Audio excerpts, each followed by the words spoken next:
আসসালামু আলাইকুম। প্রিয় ভাই ও বোনেরা, আল্লাহ আমাদেরকে অসংখ্য নিয়ামত দান করেছেন। তার মধ্যে সবচেয়ে বড় নিয়ামত হল কুরআনুল কারীম। আর এই কুরআনের এমন একটি আয়াত আছে যেটি আল্লাহর মহত্ব, ক্ষমতা ও নিরাপত্তার বিশাল গুণ বর্ণনা করে। সেটি হল আয়াতুল কুরসি। আজকের ভিডিওতে আমরা জানব আয়াতুল কুরসি কি, এর ফাজিলত ও গুরুত্ব কি, কেন রাসূল এটিকে কুরআনের সবচেয়ে বড় আয়াত বলেছেন, আর আমাদের জীবনে কিভাবে প্রতিদিন এটিকে পড়তে পারি। আয়াতুল কুরসি পরিচিতি। আয়াতুল কুরসি হল সূরা বাকারার 255 নম্বর আয়াত। আল্লাহ এখানে নিজেকে পরিচয় করিয়ে দিয়েছেন, বলেছেন তিনি হলেন একমাত্র ইলাহ, তিনি চিরঞ্জীব, তিনি ঘুমান না, তন্দ্রা আসে না। আসমান ও জমিনের সব কিছুই তার মালিকানাধীন। তিনি ছাড়া কারো ক্ষমতা নেই সুপারিশ করার, তার ইলমের বাইরে কিছুই নেই। তার কুরসি আসমান ও জমিনকে পরিবেষ্টন করেছে, আর তিনি সবকিছু হেফাজত করেন। এই আয়াতের মধ্যে আল্লাহর শক্তি, জ্ঞান ও ক্ষমতার এমন বর্ণনা আছে যা পুরো কুরআনে আর কোথাও এত বিস্তারিতভাবে একসাথে পাওয়া যায় না। রাসূল এর হাদিসে আয়াতুল কুরসি রাসূল বলেছেন, যে ব্যক্তি প্রতিদিন ফজরের নামাজের পর এবং রাতে ঘুমানোর আগে আয়াতুল কুরসি পড়ে, আল্লাহ তার ঘরকে শয়তান থেকে হেফাজত করেন। সহিহ বুখারী। আরেক হাদিসে এসেছে, আয়াতুল কুরসি কুরআনের সবচেয়ে মহান আয়াত।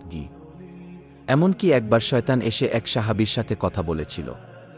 তখন সে স্বীকার করেছিল, তুমি যদি রাতে আয়াতুল কুরসি পড়ে ঘুমাও, তাহলে ভোর পর্যন্ত আল্লাহ তোমাকে শয়তান থেকে হেফাজত করবেন।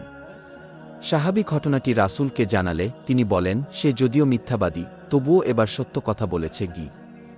আয়াতুল কুরসির ফজিলত।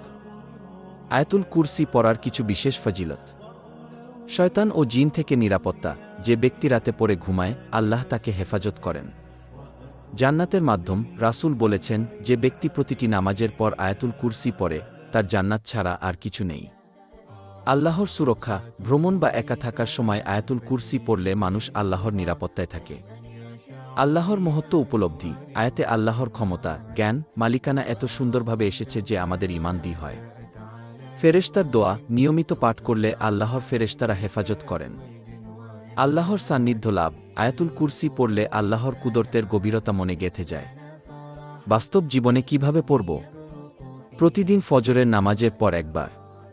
প্রতিদিন এশার নামাজের পর ও ঘুমানোর আগে একবার। ভ্রমণে বের হওয়ার আগে পড়লে আল্লাহর হেফাজত পাওয়া যায়।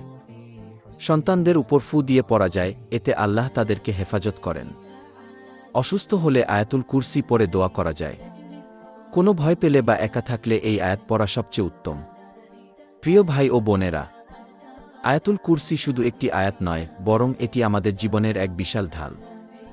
আমরা যদি প্রতিদিন এটি পড়তে পারি, তাহলে আল্লাহর ইচ্ছায় দুনিয়ার ঝামেলা, শয়তানের ওয়াসওয়াসা এবং আখিরাতের ভয়ের হাত থেকে নিরাপত্তা পাব। তাহলে আসুন আজ থেকেই আমরা আয়াতুল কুরসি পড়া অভ্যাস করি। ইসলামিক ভিডিও পেতে আমাদের চ্যানেল সাবস্ক্রাইব করতে ভুলবেন না। ভিডিওটি ভালো লাগলে লাইক ও শেয়ার করুন, অন্যদেরও জানিয়ে দিন। نالت في السنة فرحا بالحسن يبرق في حسن وإسراء